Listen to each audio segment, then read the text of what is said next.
चलिए बेटा, आज फिर हम मॉडल पेपर 2024 के 13वां क्वेश्चन तक किए थे। ठीक है, आज से आपको 13वां क्वेश्चन के अथवा क्वेश्चन और इसके बाद पूरे पेपर को सॉल्व करना है। ठीक, चलिए क्वेश्चन क्रमांक 13वें का अथवा नंबर।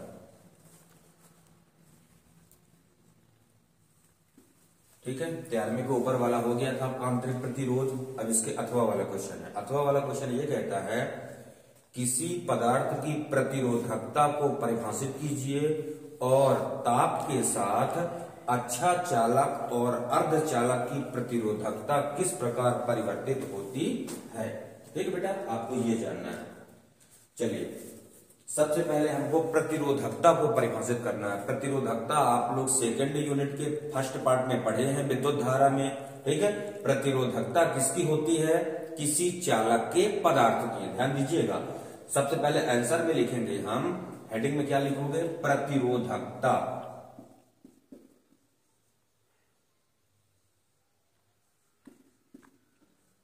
ठीक, इसको एक्सप्लेन करना है। तो प्रतिरोधकता को परिभाषित करने के लिए ये लिखोगे बेटा, हम जानते हैं। क्या लिखेंगे?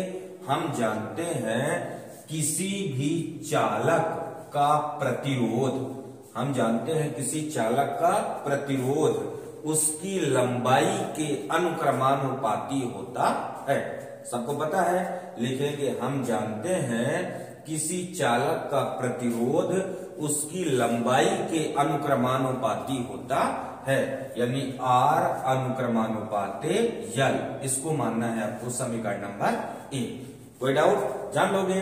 प्रतिरोधकता की परिभाषा बना रहे हैं तो लिखेंगे बेटा कि हम जानते हैं किसी चालक का प्रतिरोध उसकी लंबाई के अनुक्रमानुपाती होता है, यानी R अनुक्रमानुपाते L। समीकरण नंबर 1। दूसरे में क्या जानोगे कि किसी चालक का जो प्रतिरोध है उसके अनुप्रस्थ परिच्छेद के क्षेत्रफल, उसके अनुप्रस्थ परिच्छेद के क्षेत्रफल के व्युत्क्रमानुपाती होता है। अनुप्रस्थ परिच्छेद का क्षेत्रफल जानिएगा, जैसे ये चालक हो गया, ये चालक है तो चालक की ये हो जाएगी बेटा आपकी लंबाई, और ये जो किनारे हैं इनका क्षेत्रफल कहलाएगा अनुप्रस्थ परिच्छेद का क्षेत्रफल।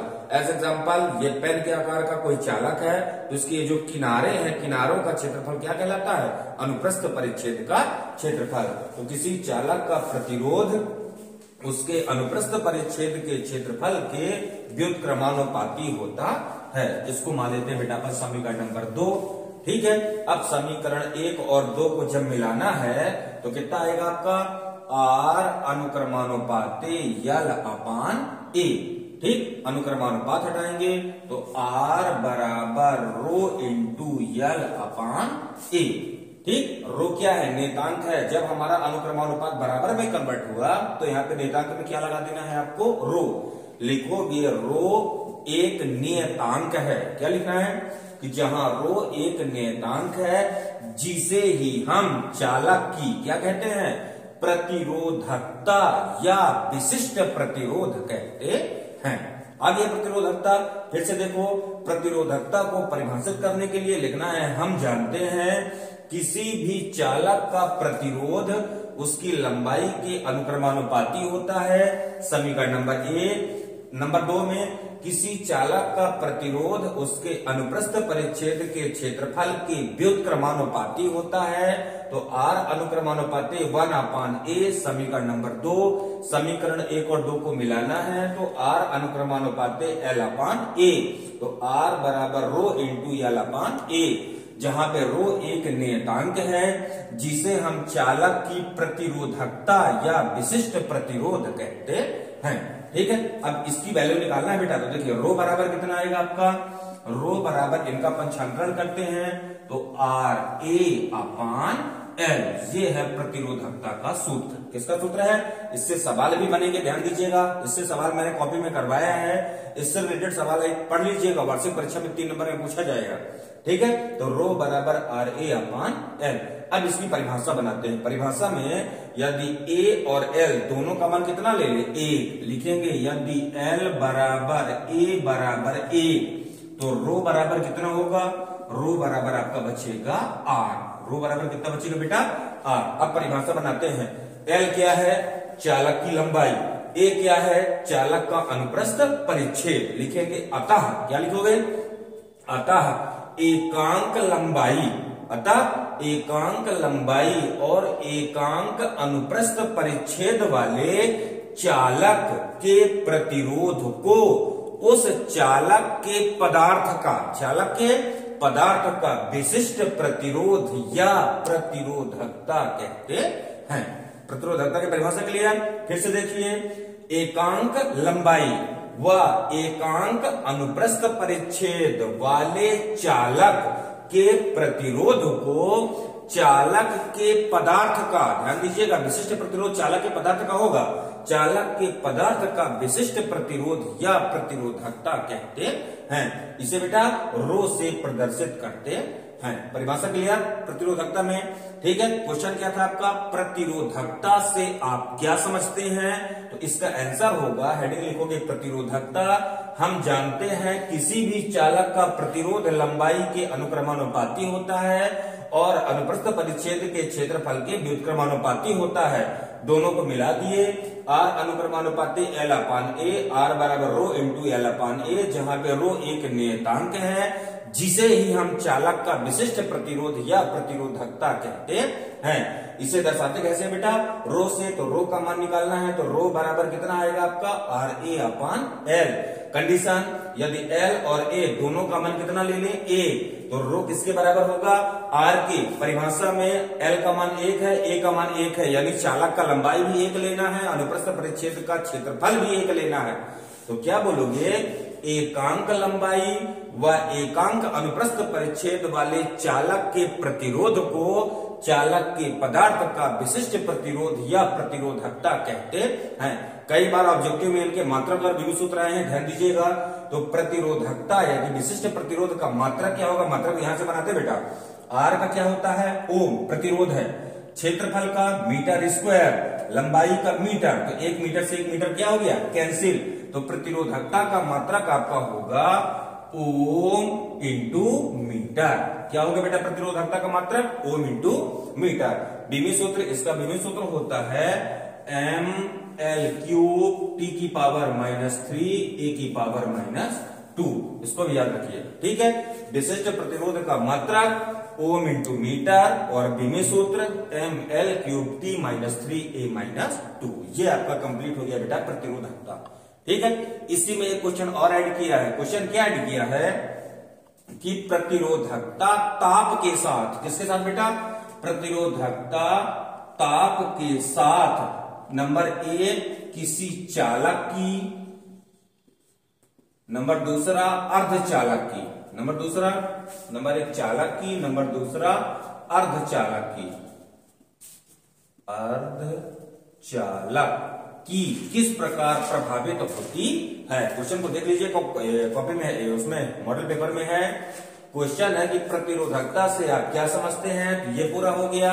और उसमें ये बोला है कि ताप के साथ किसी चालक की प्रतिरोधकता और अर्धचालक की प्रतिरोधकता किस प्रकार प्रभावित होती है, ठीक है। तो ये लिखोगे ताप के द्वारा, किसके द्वारा बेटा, यानी ताप के कारण नंबर 1 चालक, ठीक है। तो नंबर 1 में लिखोगे हम जानते हैं, क्या लिखोगे बेटा, हम जानते हैं किसी चालक की प्रतिरोधकता, हम जानते हैं किसी चालक की प्रतिरोधकता उसके श्रांति काल के, किसके बेटा, उसके श्रांति काल को अपन टाउ से इंडिकेट करते हैं, उसके श्रांति काल के व्युत्क्रमानुपाती होती है। नया नाम आ गया श्रांति काल। श्रांति काल को समझिएगा, श्रांति काल क्या कहलाता है, जैसे ये आपका एक चालक हो गया, इसमें क्या प्रवाहित किए अपन, विद्युत धारा। तो चालक के जो इलेक्ट्रॉन है सभी दिशाओं में क्या करते हैं, गति करते हैं। तो गति करता हुआ इलेक्ट्रॉन धन आयन से टकराता है, क्योंकि इलेक्ट्रॉन प्लस की ओर आकर्षित होगा। जब धन आयन से टकराएगा तो एक इलेक्ट्रॉन का 2 धन आयन से टकराने में जो समय लगता है उसे क्या बोलते हैं अपन, श्रांति काल। तो जब किसी चालक का ताप बढ़ाते हैं तो श्रांति काल का मान कम हो जाएगा, यानी ज्यादा तेजी से गति करेगा तो कम समय लगाएगा, ठीक है। श्रांति काल का मान क्या हो जाएगा बेटा, कम हो जाएगा। और जब श्रांति काल का मान कम होगा तो चालक की प्रतिरोधकता बढ़ जाएगी, चालक की प्रतिरोधकता बढ़ जाएगी। क्यों बढ़ जाएगी, क्योंकि जो प्रतिरोधकता है ये क्रांतिकाल की व्युत्क्रमानुपाती है, जिस कारण क्रांतिकाल की वैल्यू कम हुई तो प्रतिरोधकता का मान बढ़ गया।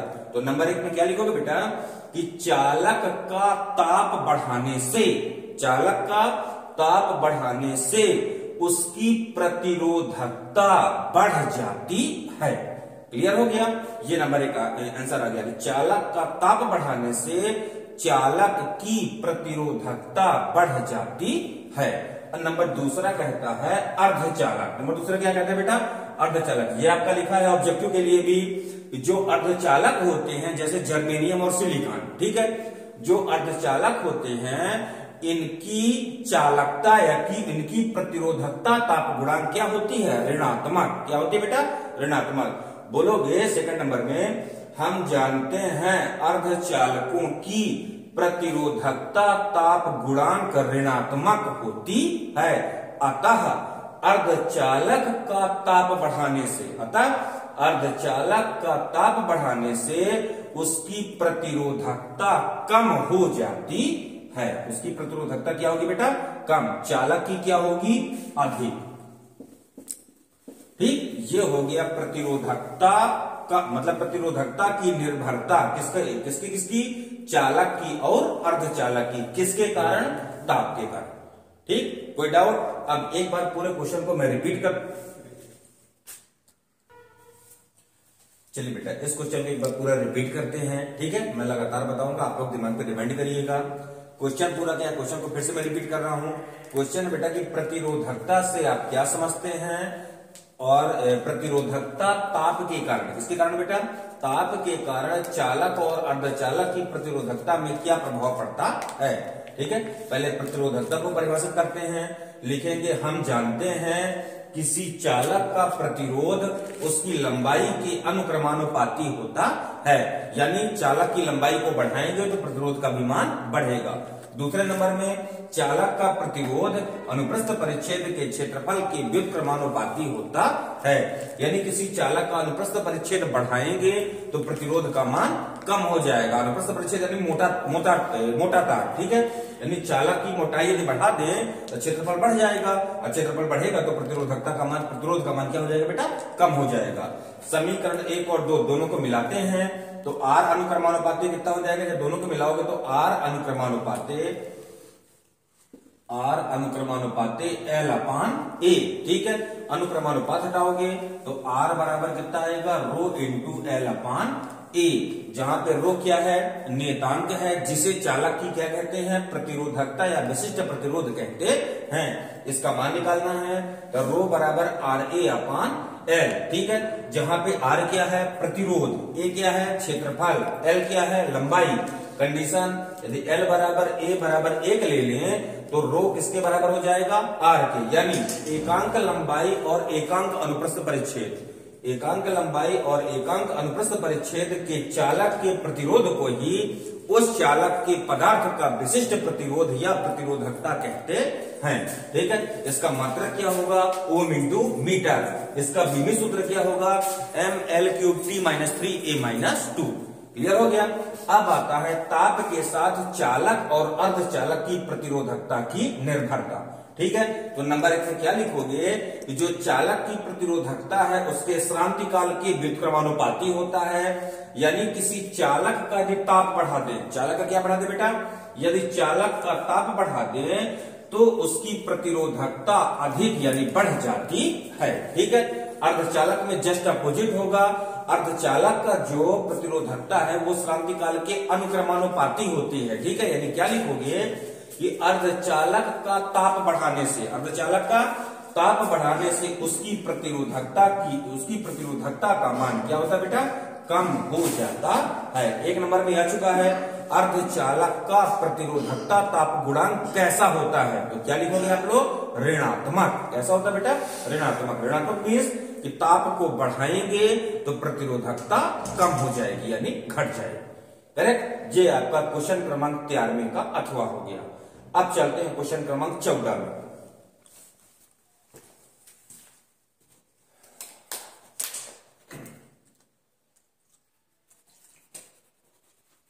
जिसको समझ में ना आया करे बेटा उसको वो कमेंट कर दिया करे, ठीक है, पूरे वीडियो में कमेंट एक भी नहीं है, कमेंट आप लोग किया करिए। ठीक है, समझ में आता है तो भी कमेंट करना है, समझ में नहीं आता तो भी कमेंट करना है। ठीक,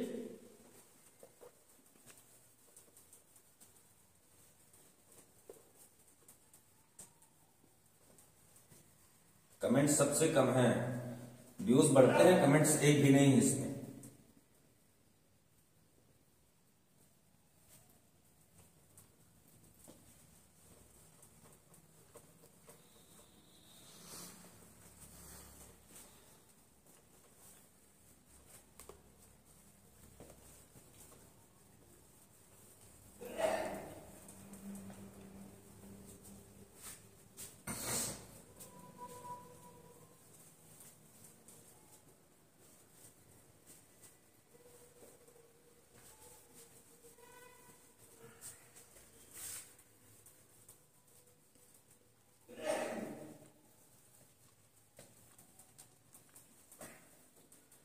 चलिए, अब आपको पढ़ना है क्वेश्चन क्रमांक 14, बायो सेवर्ट का नियम।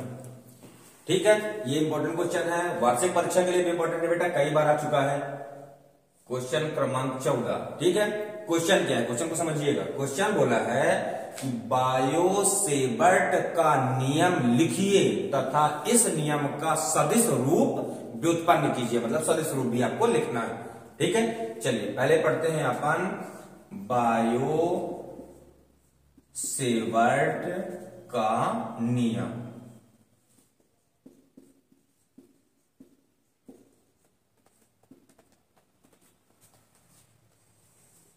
बायो सेवर्ट का नियम, ठीक है, ध्यान दीजिएगा।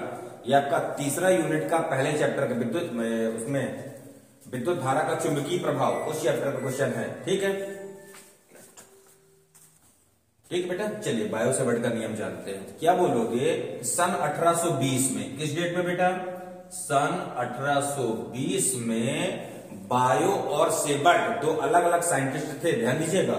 सन 1820 में बायो और सेवर्ट ने किसी चालक पर, किस पर बेटा, किसी चालक पर विद्युत धारा प्रवाहित कर उसके चारों ओर, कहां पर, उसके चारों ओर चुंबकीय क्षेत्र की तीव्रता का मापन, चुंबकीय क्षेत्र की तीव्रता का परिमाण ज्ञात करने के लिए अपना एक नियम प्रतिपादित किया। एडवर्टाइज है, फिर से ध्यान दीजिए, किस डेट में, सन 1820 में। कौन कौन, बायो और सेवर्ट, अलग अलग वैज्ञानिक थे। सन 1820 में बायो और सेवर्ट ने किसी चालक पर विद्युत धारा प्रवाहित कर, किसी चालक पर विद्युत धारा प्रवाहित कर उसके चारों ओर उत्पन्न चुंबकीय क्षेत्र, उसके चारों ओर उत्पन्न चुंबकीय क्षेत्र का परिमाण ज्ञात करने के लिए अपना एक नियम प्रतिपादित किया। क्लियर हो गया। इस चैप्टर में थोड़ा सा रिवर्स आते हैं। देखो बेटा, पहले वैज्ञानिक आया था ओस्टेड। ओस्टेड ने क्या बताया था कि जब किसी चालक में हम क्या प्रवाहित करते हैं, विद्युत धारा, तो उसके चारों ओर क्या उत्पन्न होता है, चुंबकीय क्षेत्र। इसके बाद आया था एम्पियर। एम्पियर ने क्या बताया था कि जो चुंबकीय क्षेत्र है उसकी दिशा कहां होती है, वामावर्त। ठीक है, अब इसके बाद आए बायो और सेवर्ट। इन्होंने क्या ज्ञात किया कि ठीक है, ओस्टेड ने बताया कि चुंबकीय क्षेत्र उत्पन्न होता है, एम्पियर ने बताया कि चुंबकीय क्षेत्र इस डायरेक्शन में जाता है। अब बायो और सेवर्ट ये बताएंगे कि चुंबकीय क्षेत्र कितना उत्पन्न होता है।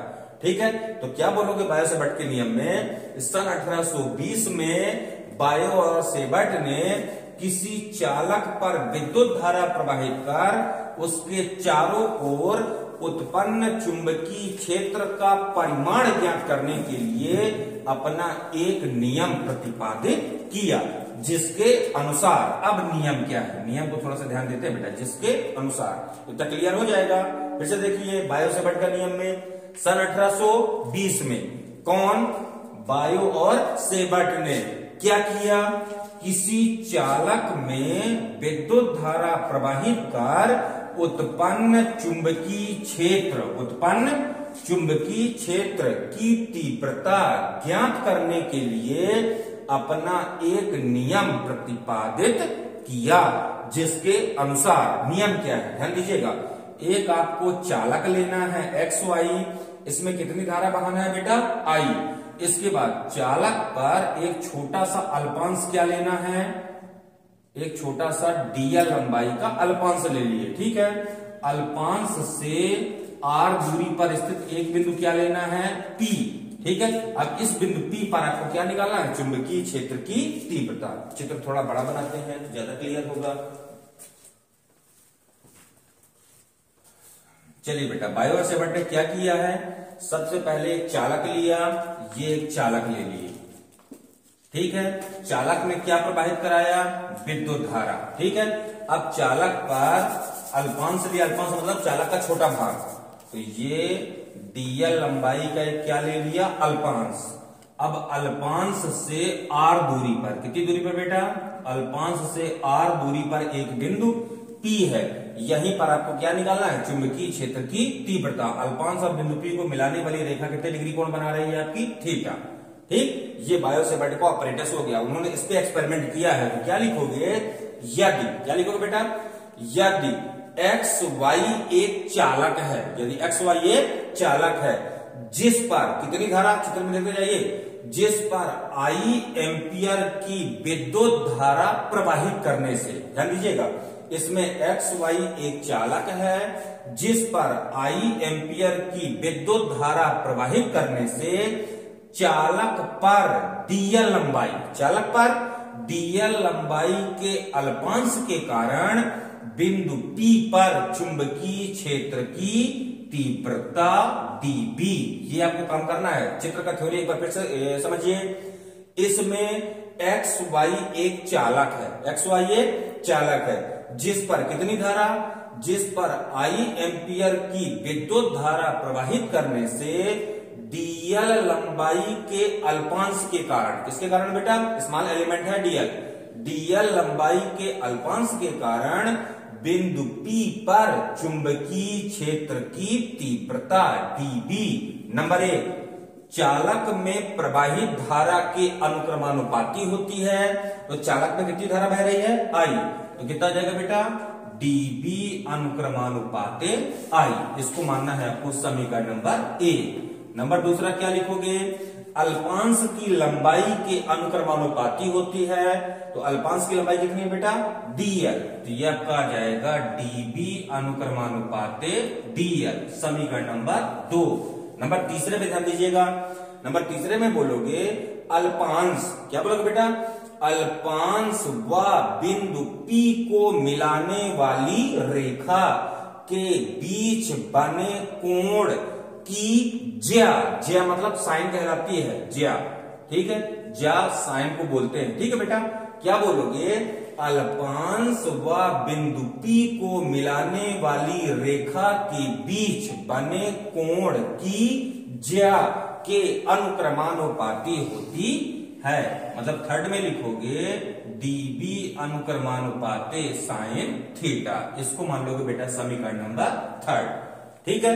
नंबर 4 में लिखोगे अल्पांश व बिंदु P, जिस बिंदु पे निकालना है ध्यान दीजिएगा, अल्पांश व बिंदु P के बीच की दूरी के वर्ग के व्युत्क्रमानुपाती होती है, मतलब 4 में लिखोगे dB अनुक्रमानुपाते 1/r², इसको मानना है समीकरण नंबर 4। ये है बेटा आपका बायो सेवर्ट का नियम, ठीक है। फिर से एक बात ध्यान दे लीजिए, क्वेश्चन बनेगा आपका बायो सेवर्ट का नियम, तो पहले इसके वर्णन में क्या करना है, किस सन में, सन 1820 में, किसने, बायो और सेवर्ट ने, काहे के लिए, किसी चालक पर विद्युत धारा प्रवाहित कर उसके चारों ओर किसी बिंदु पर उत्पन्न चुंबकीय क्षेत्र की तीव्रता के लिए अपना एक नियम प्रतिपादित किया, राइट है, जिसके अनुसार, अब नियम स्टार्ट होता है, जिसके अनुसार एक्स वाई एक चालक है जिस पर कितनी धारा, जिस पर आई एम्पियर की विद्युत धारा प्रवाहित कराते हैं, तब डीएल लंबाई के अल्पांश, तब बेटा डीएल लंबाई के अल्पांश के कारण बिंदु P पर चुंबकीय क्षेत्र की तीव्रता dB। नंबर 1, चालक में प्रवाहित धारा, आई क्या है, ध्यान दो, आई क्या, चालक में प्रवाहित धारा, चालक में प्रवाहित धारा के अनुक्रमानुपाती होती है। नंबर दूसरा, अल्पांश की लंबाई के अनुक्रमानुपाती होती है, डीएल अल्पांश का लंबाई है, ध्यान दीजिएगा, अल्पांश की लंबाई के अनुक्रमानुपाती होती है। नंबर तीसरा, थीटा क्या है बेटा, थीटा को ध्यान दीजिए, अल्पांश व अल्पांश को बिंदु P से मिलाने वाली रेखा के बीच बने कोण की ज्या के अनुक्रमानुपाती होती है। नंबर फोर्थ में क्या लिखोगे, अल्पांश व बिंदु P के बीच की दूरी के वर्ग के व्युत्क्रमानुपाती होती है। चारों को मिला दोगे, लिखोगे समीकरण 1 2 3 4 को मिलाने पर तो कितना आ जाएगा बेटा, यह आपका आ जाएगा डीबी अनुक्रमानुपाती, चारों को मिलाइए, आई डीएल साइन थीटा बटे आर स्क्वायर, ठीक है, जहां आई चालक में प्रवाहित धारा, डीएल अल्पांश की लंबाई, थीटा अल्पांश व अल्पांश को बिंदु P से मिलाने वाली रेखा के बीच बना कोण, आर अल्पांश व बिंदु P के बीच की दूरी। अब अनुक्रमानुपात हटाते हैं, कुछ ना कुछ क्या लगाएंगे, नेतांक, तो डीबी बराबर कितना जाएगा बेटा, डीबी बराबर के आई डीएल साइन थीटा बटे आर स्क्वायर, जहां पे के एक अनुपातिक नियतांक है जिसका मान मापन की पद्धति पर, काहे पर बेटा, जिसका मान मापन की पद्धति पर निर्भर करता है, राइट है। एसआई पद्धति में के का मान कितना होता है, ध्यान दीजिएगा, एसआई पद्धति में के बराबर होता है μ0/4 पाई, एसआई पद्धति में के बराबर कितना होता है, μ0/4 पाई, जहां μ0 क्या है, वायु या निर्वात की अपेक्षित चुंबकशीलता, और इसका पूरा परिमाणिक मान होता है बेटा 10 की घाते -60, क्या होता है 10 की घाते -60, ठीक है, ये मान यहां पे भर दो, तो डीबी बराबर कितना आ जाएगा आपका,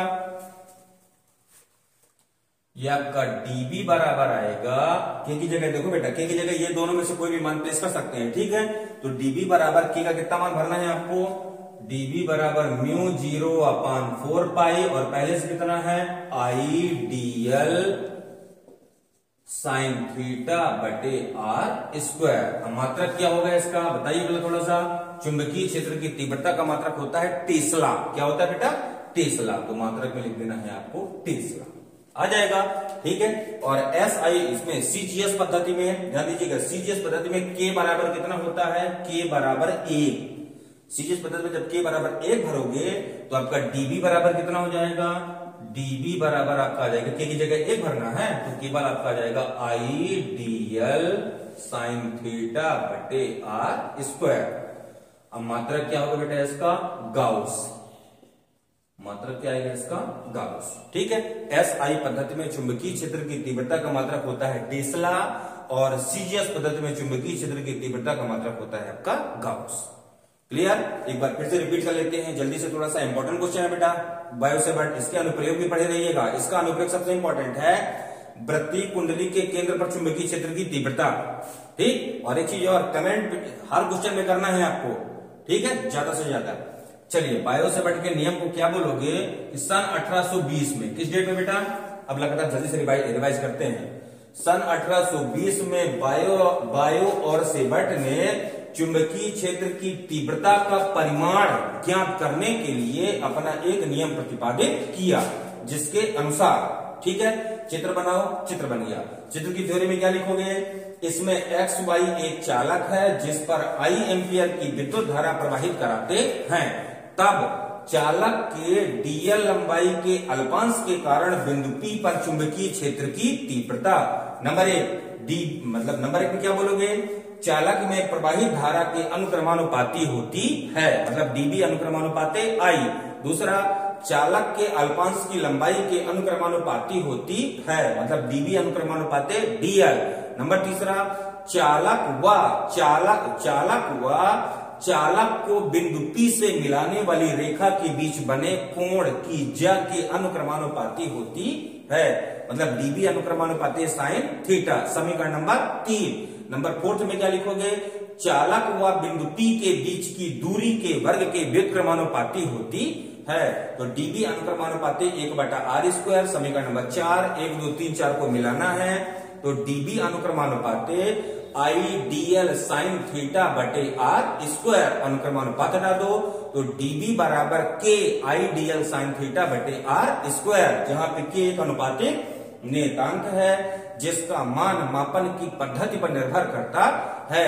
एसआई पद्धति में k बराबर μ0/4 और इसका मान होता है 10⁻⁻7। ये दोनों मान में कोई एक मान प्लेस कर दो तो डीबी बराबर कितना आ गया आपका, डीबी बराबर μ0/4 आईडीएल साइन थीटा बटे r², मात्रक टेस्ला। सीजीएस पद्धति में k बराबर 1, जब k बराबर 1 भरोगे तो डीबी बराबर कितना जाएगा बेटा, आईडीएल साइन थीटा बटे r², मात्रक गाउस। करेक्ट है बायो-सेवर्ट का नियम। अब इसी में एक क्वेश्चन और ऐड है कि बायो-सेवर्ट के नियम का सदिश रूप, बायो-सेवर्ट के नियम का सदिश रूप, ठीक है। ये 1 नंबर में भी एक बार आ चुका है। एक शब्द में उत्तर में 1 नंबर में एक बार भी पूछा जा चुका है बेटा, है बायो-सेवर्ट के नियम का सदिश रूप। 1 नंबर में आएगा तो डायरेक्टली फार्मूला लिखना है, अब इसमें बोला है तो 2 लाइन में लिखेंगे। चलो, बायो-सेवर्ट के नियम का सदिश रूप के लिए आपको यही फार्मूला फिर से लिखना है। क्या लिखोगे, हम जानते हैं, क्या लिखोगे, हम जानते हैं बायो-सेवर्ट के नियम से डीबी बराबर कितना होता है, μ0/4 आईडीएल साइन थीटा बटे r², लिख लोगे। अब यहां पे बेटा आपको r का अंश और हर में गुणा करना है। जैसे स्मॉल r का अंश और हर में गुणा करेंगे तो dB बराबर कितना जाएगा आपका, ध्यान दीजिएगा, μ0/4 ये लिख गया, और ये कितना बेटा, आईडीएल r साइन थीटा अब बटे r³। ये देखो बेटा, r को ऊपर भी गुणा कर दिए, नीचे भी कर दिए, तो ऊपर हो गया r और नीचे हो गया r³, ठीक है। अब आपको डीएल r साइन थीटा को सदिश रूप में चेंज कर देना है, तो आपका dB बराबर कितना होगा, μ0/4 आई, ये लिख गया। और डीएल r साइन थीटा को लिख सकते हैं बेटा अपन vector of DL cross vector of r। अब बटे में कितना है, r³। ये है आपका बायो-सेवर्ट के नियम का सदिश रूप, ठीक, अच्छा से याद रखिएगा। बायो-सेवर्ट के नियम का सदिश रूप कितना होता है, dB बराबर μ0/4 I vector of DL cross vector of r बटे r³। करेक्ट है, कोई डाउट, पूरा आ गया बायो-सेवर्ट का नियम और उसका सदिश रूप। ये क्वेश्चन नंबर 14 आपका कंप्लीट, ठीक। अब चलते हैं बेटा क्वेश्चन नंबर 15, ठीक, बनाते हैं फिर से।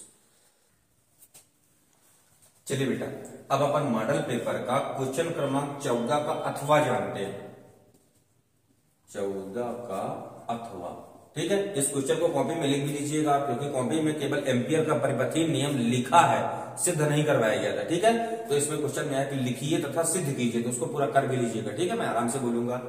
चलिए, क्वेश्चन है आपका एम्पियर का परिपथीय नियम, एम्पियर का परिपथीय नियम, ठीक है, circuit law of ampere, ampere का परिपथीय नियम, ठीक।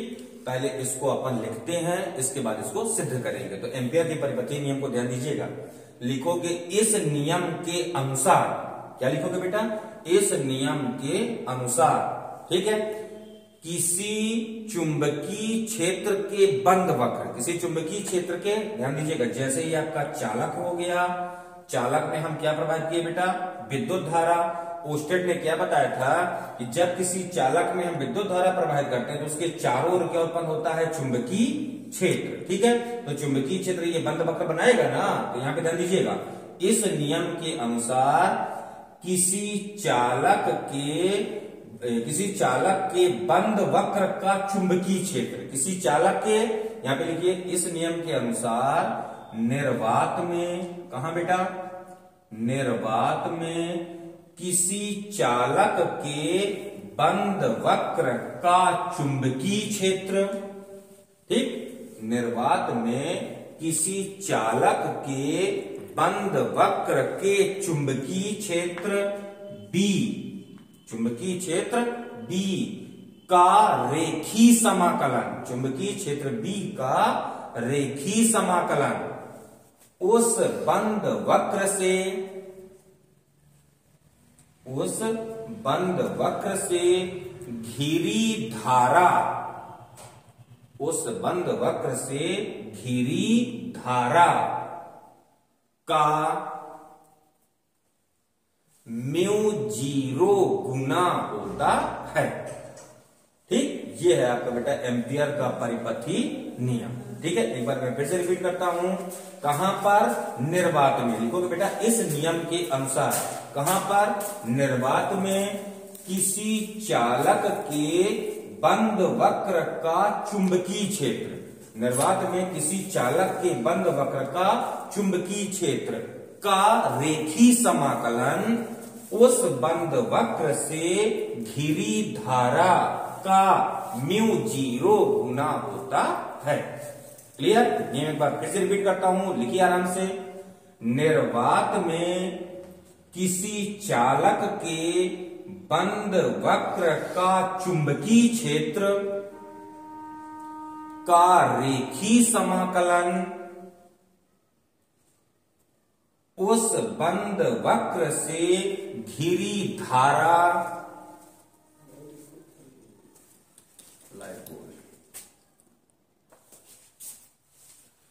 चलो बेटा एम्पियर का परिपथीय नियम फिर से जानते हैं। ठीक है, थोड़ा लाइट डिस्टर्ब हो गया था। चलिए एम्पियर के परिपथीय नियम को एक बार लिखते हैं। क्या लिखेंगे बेटा? इस नियम के अनुसार, क्या लिखोगे? इस नियम के अनुसार निर्वात में किसी बंद वक्र के चुंबकीय क्षेत्र का रेखीय समाकलन। ठीक है, आराम से बोलते हैं, लिखिएगा बढ़िया से।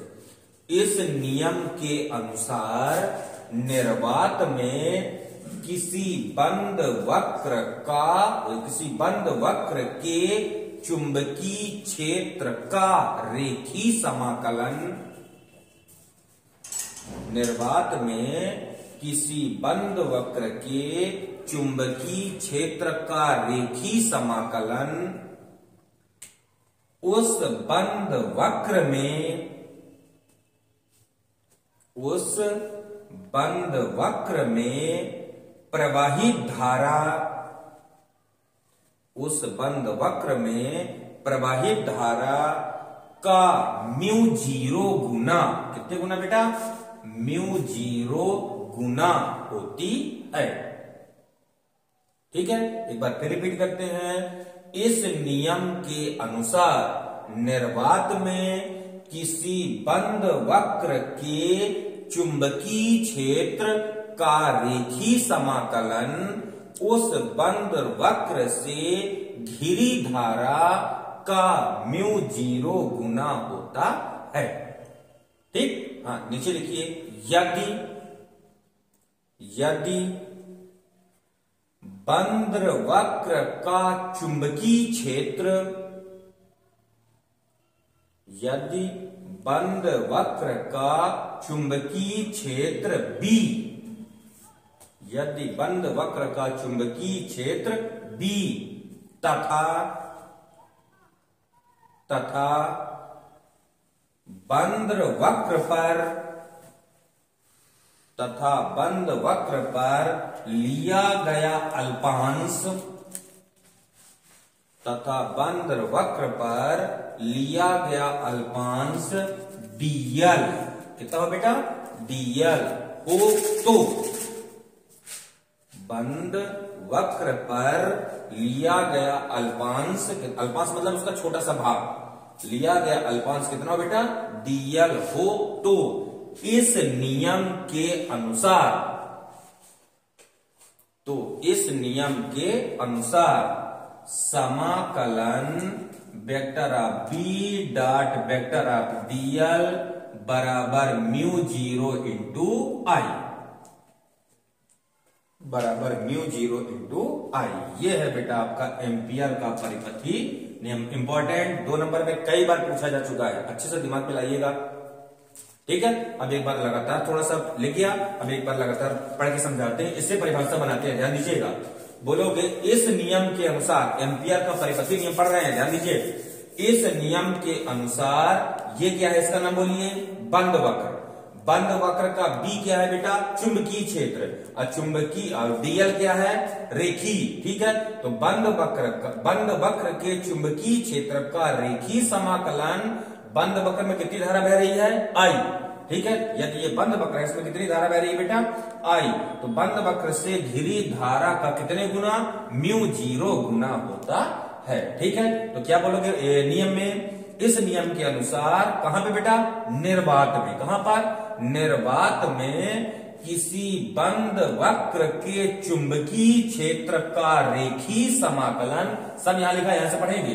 कहां पर, देखो, निर्वात में किसी बंद वक्र के चुंबकीय क्षेत्र का रेखीय समाकलन उस बंद वक्र से घिरी धारा का μ0 गुना होता है।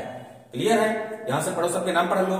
कहां पर, निर्वात में, किसका, बंद वक्र का, कौन, चुंबकीय क्षेत्र। चुंबकीय क्षेत्र का क्या बेटा, रेखीय समाकलन उस बंद वक्र से घिरी धारा का कितने गुना, μ0 गुना होता है। यह है आपका एम्पियर का परिपथी नियम। अब इसको प्रमाणित करना है, चलो लिखो प्रमाण। अब इसी को सिद्ध करते हैं, एम्पियर के परिपथी नियम को।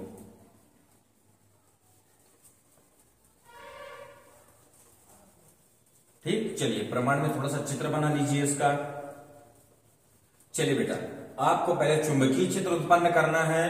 तो चुंबकीय क्षेत्र उत्पन्न करने के लिए ओस्टेड ने क्या बताया है, आपको एक अनंत लंबाई का तार ले लीजिए। ये अनंत लंबाई का तार हो गया आपका XY। ठीक है, इसमें क्या प्रवाहित करना है बेटा, विद्युत धारा। तो ये विद्युत धारा हम कितना प्रवाहित कर दिए, I। जैसे इसमें विद्युत धारा प्रवाहित करेंगे तो इसके चारों ओर चुंबकीय क्षेत्र उत्पन्न होगा। ये चुंबकीय क्षेत्र उत्पन्न हो गया। ठीक है, चुंबकीय क्षेत्र को कैसे इंडिकेट कर लो, B से। चुंबकीय क्षेत्र को कैसे दर्शाते हैं अपन, B से। ठीक है, और चुंबकीय क्षेत्र इससे कितनी दूरी पर बनेगा, ये आपका स्मॉल r दूरी पर। ठीक है, और ये जो बंद वक्र है, इस पर एक छोटा सा स्मॉल एलिमेंट ले लीजिए आप, dl। ये आपका अल्पांश हो गया dl। ठीक है, चित्र बनाइए। एम्पियर का परिपथी नियम का प्रमाण हो रहा है। ठीक है, नियम तो क्लियर है ना। कहां पर, एक बार नियम में थोड़ा सा रिपीट करते हैं। कहां पर बेटा, निर्वात में। ऑब्जेक्ट में क्या लेना है, बंद वक्र। बंद वक्र का क्या निकालना है, चुंबकीय क्षेत्र का रेखीय समाकलन। और जो चुंबकीय क्षेत्र का रेखीय समाकलन हो किसके बराबर होगा, बंद वक्र में प्रवाहित धारा के μ0 गुना के बराबर होता है। ठीक, चलिए चित्र बन गया। चित्र की थ्योरी में लिखो, इसमें XY अनंत लंबाई का,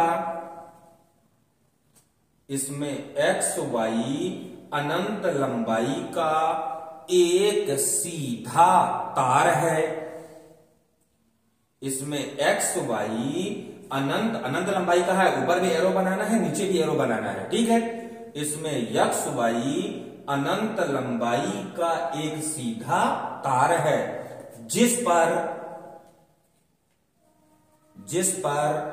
I एम्पियर की विद्युत धारा, जिस पर I एम्पियर की विद्युत धारा प्रवाहित हो रही है। ठीक है बेटा, इसमें XY अनंत लंबाई का एक सीधा तार है, जिस पर I एम्पियर की विद्युत धारा प्रवाहित हो रही है। एक स्टेप क्लियर, नीचे लिखिए, तार के चारों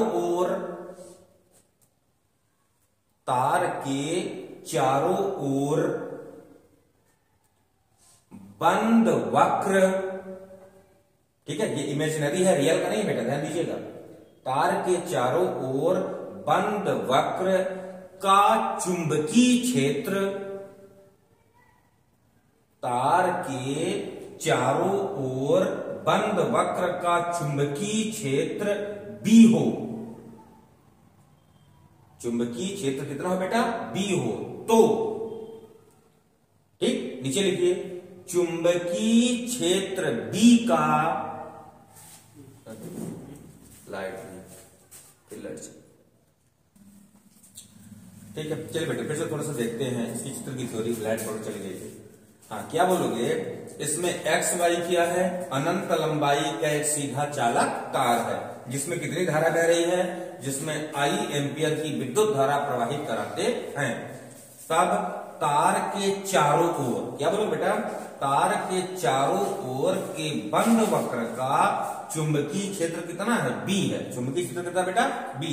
तब चुंबकीय क्षेत्र B का रेखीय समाकलन, ध्यान दीजिएगा, चुंबकीय क्षेत्र B का रेखीय समाकलन vector of B dot vector of dl बराबर, इसका मान निकालना है, ध्यान दीजिएगा, ये है चुंबकीय क्षेत्र B का रेखीय समाकलन, ठीक है।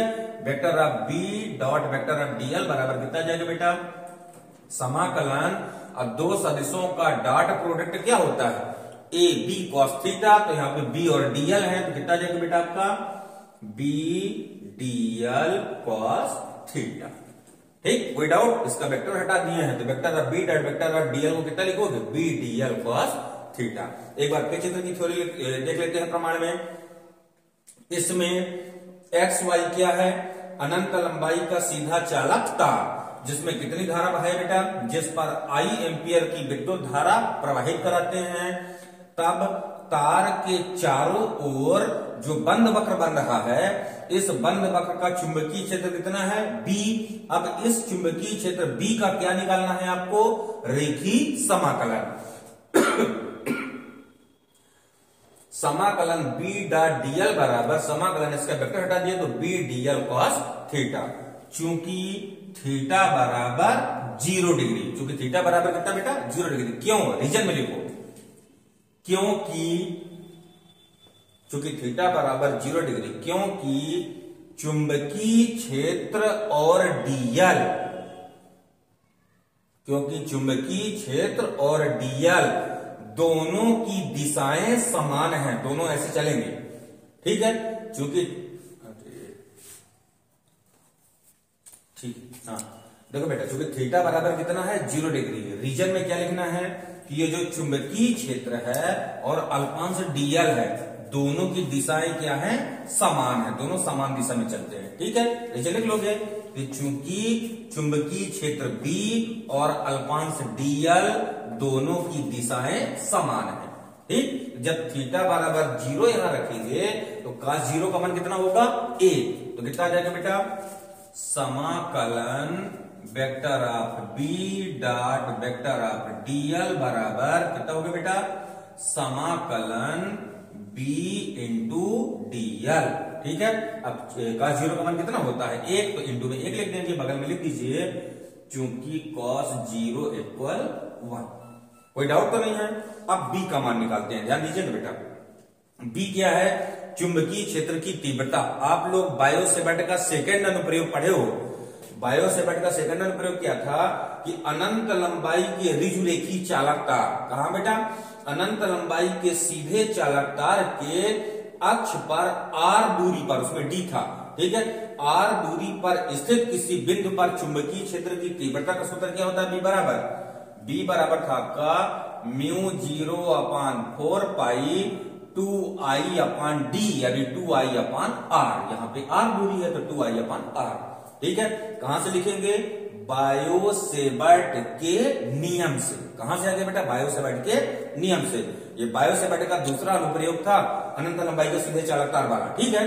कितना होता है B बराबर म्यू 0/4 पाई 2i अपान d, ठीक। अब यहाँ पे देखो बेटा, जब B का ये मान है तो 2 से इसको काट सकते हैं, तो 2 दूनी 4, तो कितना आ गया B बराबर आपका आ जाएगा म्यू 0i बटे 2 पाई r, ठीक है। इस B के मान को हम यहां रख दें, इसको चाहे समीकरण 1 मान लीजिएगा, लिखिए बेटा समीकरण 1 से, तो समाकलन vector of b dot vector of dl बराबर समाकलन बी का कितना मान आ गया बेटा, देखिए भला बी का मान आपका आ गया म्यू 0 और कितना है आई बटे 2 पाई आर इंटू डीएल। ठीक है, आपको चुंबकीय क्षेत्र बी का रेखीय समाकलन निकालना है, तो ये सब आपका अचर हो गया, इसको बाहर कर लो। कितना जाएगा आपका, देखिए वाला समाकलन vector of b dot vector of dl बराबर ये कितना होगा बेटा, बाहर किसको निकालेंगे अपन, म्यू 0 आई बटे 2 पाई आर समाकलन डीएल, समाकलन डीएल। अब डीएल को ध्यान दीजिएगा, डीएल आपका अल्पांश की लंबाई है, ये अल्पांश है, जब सभी अल्पांशों को जोड़ेंगे, ये डीएल प्लस ए मतलब सारे अल्पांशों को जोड़ेंगे तो आपका ये जो बंद लूप है इसकी क्या बनेगी, ये परिधि, क्या बनेगी बेटा, परिधि। लिखेंगे कि चूंकि क्या लिखोगे बेटा, चूंकि समाकलन डीएल बराबर कितना आ जाएगा 2 पाई आर। ठीक है, क्योंकि वृत्तीय लूप की परिधि, वृत्तीय लूप की त्रिज्या आर है बेटा, तो वृत्तीय लूप की परिधि कितनी बनेगी 2 पाई आर। लिख लीजिएगा, जहां लिखो बेटा, जहां 2 पाई आर, जहां 2 पाई आर बंद वक्र की परिधि है, जहां 2 पाई आर बंद वक्र की परिधि है। अब ये समाकलन डीएल बराबर कितना आ गया 2 पाई आर, ये मान उठा के आपको यहां भरना है। कितना जाएगा बेटा, देखिए ये आपका जाएगा समाकलन vector of b dot vector of dl बराबर ये कितना लिखा है, म्यू 0 आई बटे 2 पाई आर, और समाकलन डीएल का मान कितना आ गया, देखो समाकलन डीएल का मान, समाकलन डीएल का मान है 2 पाई आर, तो इंटू में ये आपका आ गया बेटा 2 पाई आर, तो 2 पाई आर से 2 पाई आर कैंसिल। समाकलन vector of b dot vector of dl बराबर कितना बचा, म्यू 0 इंटू आई, और यही है आपका एम्पियर का परिपथी नियम। ठीक, एम्पियर का परिपथी नियम सिद्ध हो गया। एक बार मैं इसको रिपीट कर देता हूं, थोड़ा सा ध्यान दे लीजिए। चलिए, क्वेश्चन क्रमांक 14 का अथवा है कि एम्पियर का परिपथी नियम लिखिए तथा सिद्ध कीजिए।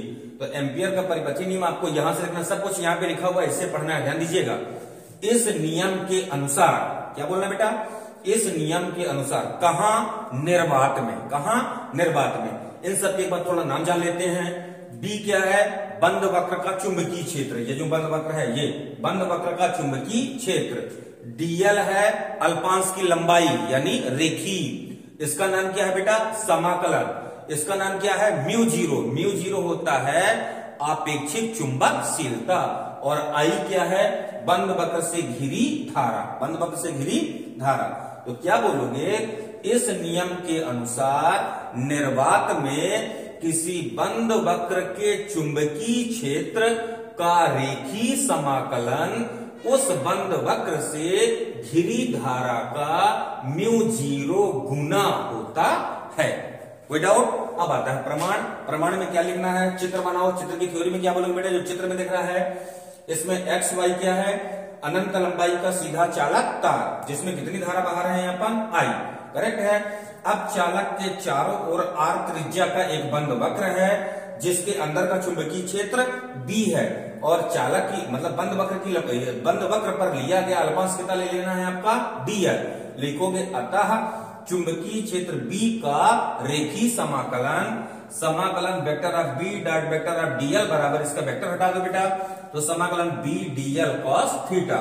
चूंकि थीटा बराबर 0 डिग्री, क्यों आ गया थीटा बराबर 0 डिग्री, क्योंकि बी और डीएल दोनों की दिशाएं क्या हैं, समान है। जब दोनों की दिशाएं समान है तो थीटा बराबर 0 डिग्री।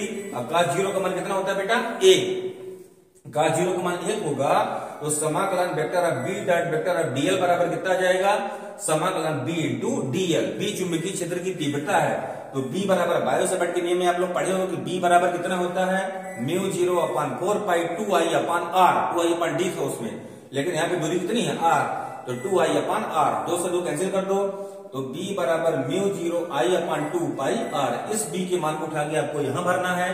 कितना आ जाएगा बेटा आपका, समाकलन बी डीएल बराबर समाकलन बी की जगह भरना है mu 0 i upon 2 pi r into dl. Mu 0 into i upon 2 pi r, इसको बाहर कर लिए, समाकलन डीएल। और समाकलन डीएल बराबर किसके होगा? समाकलन डीएल बराबर आपका आ गया बेटा 2 पाई आर, यानी बंद लूप की परिधि। इसकी जगह 2 पाई आर प्लेस करना है, तो 2 पाई आर से 2 पाई आर कैंसिल, तो समाकलन बी इंटू डीएल बराबर म्यू 0 इंटू आई। करेक्ट, क्लियर हो गया? ये आ गया एम्पियर का नियम और उसका प्रमाण। अब पढ़ते हैं क्वेश्चन क्रमांक 15। चलिए इसको थोड़ा सा जल्दी पहले उतार लीजिए, मिटाया नहीं दे।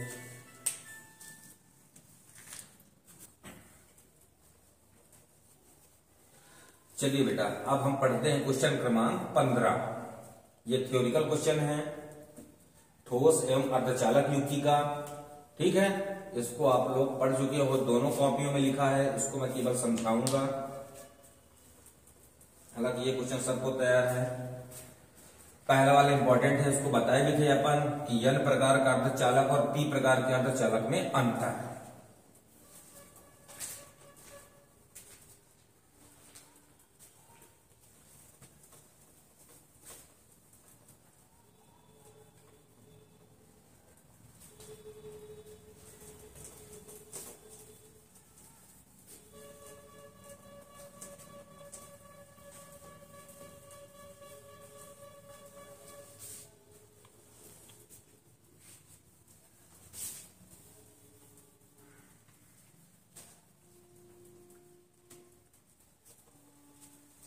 चलिए बेटा क्वेश्चन क्रमांक 15 का पहला क्वेश्चन है, n प्रकार के अर्धचालक और p प्रकार के अर्धचालक में अंतर पढ़ना है आपको। ठीक है, कोई 3 अंतर, आपकी कॉपियों में 4 अंतर लिखे हुए हैं, चारों पढ़े रहिएगा, 4 नंबर में पूछ सकता है। ठीक है, काहे काहे में अंतर पढ़ना है आपको?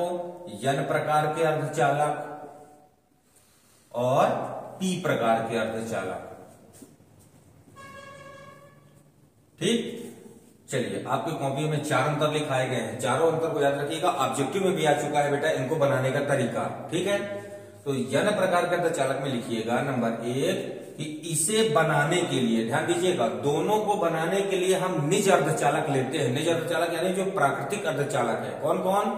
जर्मेनियम और सिलिकॉन, जर्मेनियम और सिलिकॉन। ठीक है, जर्मेनियम और सिलिकॉन। तो क्या बोलोगे n प्रकार के अर्धचालक में इन अर्धचालकों को बनाने के लिए जर्मेनियम और सिलिकॉन में, या कि ऐसे ले सकते हो कि निज अर्धचालक में n है, ध्यान दीजिएगा, नाम से रिलेट करिए, n पंच। ठीक है, इस प्रकार के अर्धचालक को बनाने के लिए निज अर्धचालक या जर्मेनियम और सिलिकॉन में पंच संयोजी अशुद्धियां, कैसी बेटा? पंच संयोजी अशुद्धियां मिलाते हैं। क्लियर है? ऑब्जेक्टिव में भी पूछा जा चुका है, n प्रकार के अर्धचालक में खाली स्थान अशुद्धियां मिलाते हैं, तो कैसे बोलोगे? पंच संयोजी अशुद्धियां। और p वाले में नाम से करिए p3, तो क्या बोलोगे? इस अर्धचालक को बनाने के लिए किसमें बेटा? वही जर्मेनियम और सिलिकॉन में, जर्मेनियम और सिलिकॉन में त्रिसंयोजी अशुद्धियां मिलाते हैं। नंबर 1, किसी को डाउट कि n प्रकार के अर्धचालक को बनाने के लिए जर्मेनियम और सिलिकॉन में क्या मिलाते हैं अपन? पंच संयोजी अशुद्धियां। अब p प्रकार के अर्धचालक को बनाने के लिए जर्मेनियम और सिलिकॉन में त्रिसंयोजी अशुद्धियां मिलाते हैं। नंबर सेकंड में ध्यान दीजिएगा। चलिए, n में बहुसंख्यक आवेश वाहक, मतलब विद्युत का प्रवाह किसके कारण होता है? ध्यान दीजिएगा, इस अर्धचालक में, मतलब n प्रकार में, इन अर्धचालक में बहुसंख्यक आवेश वाहक इलेक्ट्रॉन, बहुसंख्यक आवेश वाहक इलेक्ट्रॉन और अल्पसंख्यक आवेश वाहक होल होते हैं। होल को अपन बीवर कहते हैं। ठीक है, जहां से इलेक्ट्रॉन निकल जाते हैं तो उस खाली से स्थान को क्या बोलते हैं अपन? होल या बीवर। ठीक है, होल या बीवर को पता है ना आपको कि किसी भी चालक से इलेक्ट्रॉनों के बाहर निकलने के कारण खाली हुए स्थान को क्या बोलते हैं अपन? होल या बीवर। ठीक है, तो n प्रकार के अर्धचालक में बहुसंख्यक वाहक क्या होते हैं? इलेक्ट्रॉन। अल्पसंख्यक वाहक क्या होते हैं बेटा? होल। ठीक है, p में जस्ट अपोजिट, कि इस अर्धचालक में, मतलब इन प्रकार के अर्धचालक में बहुसंख्यक आवेश वाहक होल, बहुसंख्यक आवेश वाहक होल और अल्पसंख्यक आवेश वाहक इलेक्ट्रॉन होते हैं। दूसरा भी क्लियर हो गया। चलिए तीसरे नंबर चलते हैं। अब देखिए बेटा, इनमें घनत्व तो जानते हैं, तो इनमें सबसे ज्यादा क्या है, इलेक्ट्रॉन, बहुसंख्यक है ना। तो बोलोगे इन अर्धचालकों में इलेक्ट्रॉन घनत्व मतलब डेंसिटी ज्यादा पास पास में होना, इस अर्धचालक में इलेक्ट्रॉन घनत्व होल घनत्व से ज्यादा होता है, मतलब इसके इलेक्ट्रॉन होल की अपेक्षा ज्यादा पास पास में होते हैं। जस्ट अपोजिट, इसमें क्या बोलोगे कि इस अर्धचालक में होल घनत्व, कौन बेटा, होल घनत्व इलेक्ट्रॉन घनत्व से ज्यादा होते हैं। ये तीसरा क्लियर हो गया, करेक्ट। तीन में किसी को डाउट? n प्रकार के अर्धचालक को बनाने के लिए हम जर्मेनियम और सिलिकॉन में काम मिलाते हैं पंच संयोजी अशुद्धियां। अब p प्रकार के अर्धचालक को बनाने के लिए जर्मेनियम और सिलिकॉन में काम मिलाए थे त्रिसंयोजी अशुद्धियां। क्लियर। नंबर सेकंड, इस अर्धचालक में बहुसंख्यक आवेश वाहक इलेक्ट्रॉन, अल्पसंख्यक आवेश वाहक होल। इस प्रकार के अर्धचालक में बहुसंख्यक आवेश वाहक होल, अल्पसंख्यक आवेश वाहक इलेक्ट्रॉन होते हैं। थर्ड नंबर, इन अर्धचालक में इलेक्ट्रॉन घनत्व ज्यादा, होल घनत्व कम होता है। इस अर्धचालक में होल घनत्व ज्यादा, इलेक्ट्रॉन घनत्व कम होता है। क्लियर है? एक क्यों जाने रहा है। चौथा नंबर, इस अर्धचालक में ध्यान दीजिएगा, आप लोग दो बैंड पढ़े हुए, एक चालन बैंड और एक संयोजकता बैंड, ठीक है। तो क्या बोलोगे, इस अर्धचालक में चालन बैंड, कौन सा बैंड लेना है आपको, इस अर्धचालक में चालन बैंड लेना है और इस अर्धचालक में क्या लेना है बेटा आपको, संयोजकता बैंड, ठीक है। बढ़िया से ध्यान दीजिएगा, इसके नाम को लेट करिएगा, ये बार बोलता है। बोलोगे इस अर्धचालक में चालन बैंड की तली के नीचे, चालन बैंड की तली मतलब आधार, इस अर्धचालक में चालन बैंड की तली के नीचे दाता ऊर्जा स्तर, कैसा होता है बेटा, दाता मतलब इससे इलेक्ट्रॉन बाहर निकलते हैं, ठीक है। इस अर्धचालक में कहा बेटा, चालन बैंड की तली के नीचे, चालन बैंड की तली मतलब आधार, चालन बैंड की तली के नीचे दाता ऊर्जा स्तर होता है, ठीक है। और इस अर्धचालक में मतलब पी प्रकार वाले में, पी प्रकार के अर्धचालक में संयोजकता बैंड के शीर्ष के ऊपर, संयोजकता बैंड के शीर्ष यानी ऊपर, संयोजकता बैंड के शीर्ष के ऊपर ग्राही ऊर्जा स्तर होता है, ये अवशोषित करने वाला है, ठीक है। ग्राही ऊर्जा स्तर होते हैं। क्लियर। एक बार मैं लगातार पढ़ता हूं, देख लीजिए सब कुछ लिखा हुआ इसमें। एन में क्या बोलोगे बेटा कि इस अर्धचालक को बनाने के लिए जर्मेनियम और सिलिकॉन में पंच संयोजी अशुद्धियां मिलाते हैं। इस अर्धचालक को बनाने के लिए जर्मेनियम और सिलिकॉन में त्रिसंयोजी अशुद्धियां मिलाते हैं। इस अर्धचालक में बहुसंख्यक आवेश वाहक इलेक्ट्रॉन, अल्पसंख्यक आवेश वाहक होल होते हैं। इस अर्धचालक में बहुसंख्यक आवेश वाहक होल और अल्पसंख्यक आवेश वाहक इलेक्ट्रॉन होते हैं। इस अर्धचालक में इलेक्ट्रॉन घनत्व होल घनत्व से ज्यादा होता है। इस अर्धचालक में होल घनत्व इलेक्ट्रॉन घनत्व से ज्यादा होता है।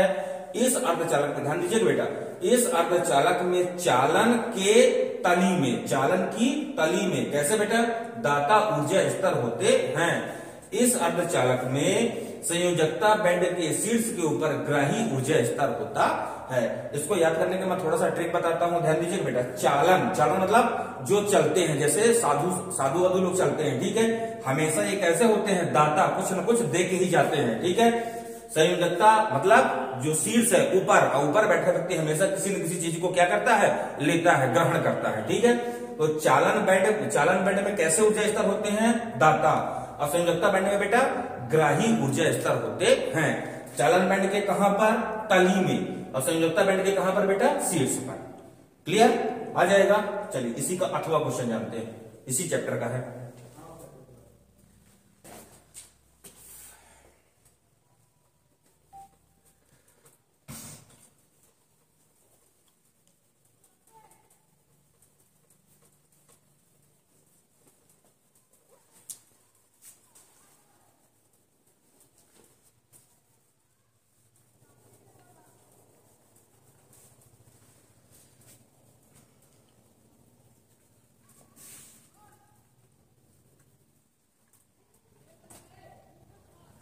क्वेश्चन क्रमांक 15 का अथवा।